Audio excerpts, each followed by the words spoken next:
Para assinalar o Dia do Doente Coronário, a Fundação Portuguesa de Cardiologia quis este ano dar voz a quem melhor sabe falar sobre este assunto, os doentes. Para tal, promoveu no dia 15 de fevereiro, em Lisboa, o primeiro encontro de doentes cardíacos, no qual 3 doentes tiveram a oportunidade de relatar o antes, o durante e o pós-infarto agudo do miocárdio. Esta reunião que nós vamos fazer aqui, a propósito do Dia do Doente Coronário, o Dia do Doente Coronário, que tem a ver com o coração, tem a ver com o amor, tem a ver com a paixão, o Dia dos Namorados, pronto, está tudo metido. Então, o Dia do Doente Coronário tem por objetivo falar sobre o problema da doença coronária. E este ano achei que basta pôr os médicos a falar sobre doença coronária, quer dizer, quem tem a doença coronária são os doentes, não são os médicos que têm doença coronária. Os médicos sabem tratar a doença coronária, os médicos sabem quais são os fatores de risco do aparecimento da doença coronária. Agora, o que é importante é que nós comecemos a ouvir também aqueles que passaram por isso. E a história da doença coronária tem 3 momentos diferentes. Tem o momento antes do ataque cardíaco, em que o indivíduo tem uma vida que ele julgava que era perfeitamente normal, ele era um indivíduo cheio de saúde, na volta teve um ataque cardíaco. Portanto, a vida antes do ataque cardíaco, a vida depois num hospital, quando ele é internado no hospital, em que ele é bombardeado, são tubos, são agulhas, são sondas, é veia, é agulhas, é uma série de coisas que o sujeito vê-se perfeitamente impotente e incapaz de dizer alguma coisa. Isso marca bastante a vida do doente coronário. E depois é alta, o pós, ele vem para a rua, digamos que ele já não está a fazer nada no hospital, vai-se embora. E este indivíduo entra na vida que umas semanas antes o tinha posto na enfermaria, vai para a vida que tinha antes. E, portanto, há aqui uma vida antes, uma vida durante e uma vida depois da doença coronária.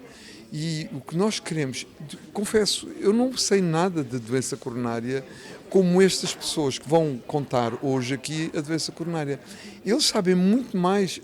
Eu sei que medicamento é que eu tenho que dar, sei que exames é que se tem que fazer, sei essas coisas todas, mas da vida, enquanto seres humanos, enquanto pessoas que depois estão na sociedade, interagem com os outros, eles são pessoas que melhor do que ninguém sabem falar.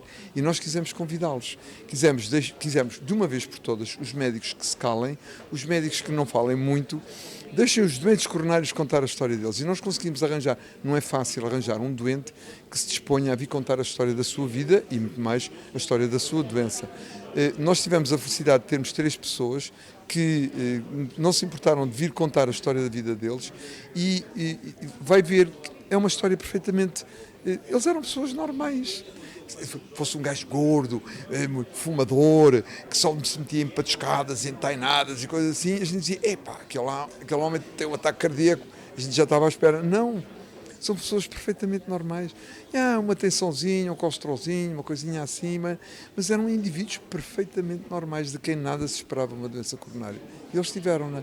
Mário Joaquim tinha 47 anos quando sofreu um infarto do miocárdio e ainda hoje continua a celebrar o dia que para sempre marcou a sua vida. Não fumava, desconhecia se tinha hipertensão ou colesterol elevado, mas sabe hoje, aos 68 anos, que a sua história familiar foi o principal fator de risco. Eu não fumava, nunca fumei. Portanto, isso é o primeiro fator que sempre me perguntaram no hospital, quando tive infarto, sempre me perguntaram. Nunca fumei. A não ser aqueles cigarritos de brincadeira, né? Mas nunca fumei. Outros fatores de risco. Tinha muito stress, e o stress também é um dos fatores. Tinha hipertensão, não sei, porque já não ia ao médico há muito tempo, fui na véspera, já não tive tempo, a médica não me deu atenção nesse dia. Também colesterol, também não sei se tinha, ela pediu uma bateria de exames que não cheguei a fazer, nessa noite tive um infarto. Hereditariedade, isso sim, era uma história hereditária muito grande. A minha avó morreu com infarto, o meu pai tinha morrido com infarto, uma irmã minha com 58 anos tinha morrido 10 meses antes com um infarto e, portanto, era uma questão de hereditariedade e sim, isso era muito marcada. Depois de 2 cateterismos e de um tratamento experimental que fez no Hospital de Santa Cruz, Mário acabou por ver o problema resolver-se espontaneamente numa situação considerada rara do ponto de vista clínico. As artérias colaterais acabaram por assumir as funções da artéria que estava obstruída, resultando naquilo a que se chama de bypass natural, sem necessidade de cirurgia. Atualmente, reconhece que a sua vida sofreu algumas alterações. Depois do infarto mudou, fiz uma vida mais regrada, comecei a fazer um pouco mais de exercício, principalmente caminhadas. Hoje hoje já se passaram 20 anos, faço hidroginástica e faço umas caminhadazinhas e tenho mais algum cuidado com a alimentação. Em relação à medicação, faz medicação diária? Faço medicação diária para o colesterol e para a tensão arterial. E agora surge um outro problema que é complicado, que é uma associação muito grande, muito grave, que é a diabetes. Faço também medicação para os diabetes. E isso, portanto, a associação do doente cardíaco com os diabetes é uma associação muito complicada. Com um perfil diferente, Adelino Dias estava no campo quando sentiu uma dor súbita no peito e de imediato foi socorrido no local e depois transportado para o hospital. Teve um infarto do miocárdio há 3 anos e o tabaco era o seu principal fator de risco. Estava acompanhado, curiosamente, foi a minha sorte e comecei a sentir aquela dor no peito a agravar com uma tensão brutal, até que fiquei sem força aqui para o chão. Estava acompanhado com familiares, tive sorte de ver telemóveis, tive sorte de ver INEM, tive sorte de ver helicópteros, por isso é que estou aqui. Senão já cá não estava. Foi rapidamente assistido onde? Em que hospital? Eu fui em Hospital de Abrantes e eu tive uma sorte tremenda porque estava na província, no campo, portanto, estava a ver a dimensão da questão. E o INEM, acho que ele teve tido a voar de Abrantes lá, fui, enfim, bem socorrido do melhor possível. Depois tive Abrantes para aí 1h30 do Hospital de Abrantes, vi de helicóptero para Santa Cruz. E foi assim. E a que procedimentos é que foi submetido? O que é que lhe fizeram? De que forma é que foi resolvido o infarto? Pois, é assim, fui logo assistido lá no local pela médica do INEM, vi até Abrantes entubado isto é, cheio com os tubos ligados, em Abrantes mais medicação, vi assim para Santa Cruz, depois de Santa Cruz. Penso que deve ter aliviado a situação, estabilizado alguma coisa, e fui submetido, depois mais tarde, a um cateterismo. Então só, a sorte que eu tive foi essa, é que não houve mais problemas, graças a Deus. Não é? E desde então o que é que mudou na sua vida? Fumava? Tinha uma alimentação? Ex-fumador, claro. A alimentação não era má alimentação, eu nunca fui de de má vida, portanto, uma vida mais ou menos regrada. O meu problema foi fumar muitos anos. A alimentação mais ou menos cuidada, sem grandes excessos. E a partir daí, mais cuidado ainda, fumar, portanto, é suicídio, está fora. Aliás, eu já não fumava na altura, medicação tomada a tempo e horas, cuidado no peso, na alimentação, as caminhadas, enfim. Jorge Loureiro, de 76 anos, diz a brincar que sofreu um infarto em câmara lenta. Demorou vários dias para compreender a dor que sentia no diafragma e para a qual se automedicava. Bom, eu tive o infarto indo tendo, ou seja, não foi um ataque súbito, portanto, durante 2 semanas senti uma dor a nível do diafragma, supus, por analogia com o facto de já ter observado sintomas idênticos numa pessoa amiga, que se trataria de espasmos no diafragma. E então mediquei-me com Buscopan Compósito, um medicamento assim. E durante 2 semanas andei com esta situação. A dor foi intensificando, até que chegou uma altura que a família me disse: não, agora não vais a lado nenhum sem saberes o que é que poderá ser, sem ser isso. Eu liguei para o Serviço de Assistência da Seguradora de Saúde, onde tinha o contrato. Disseram, pode ser que esteja muito certo com o seu diagnóstico, mas pode estar muito errado. E eu fui à urgência do Hospital Particular de Lisboa, que já não existe, está fechado.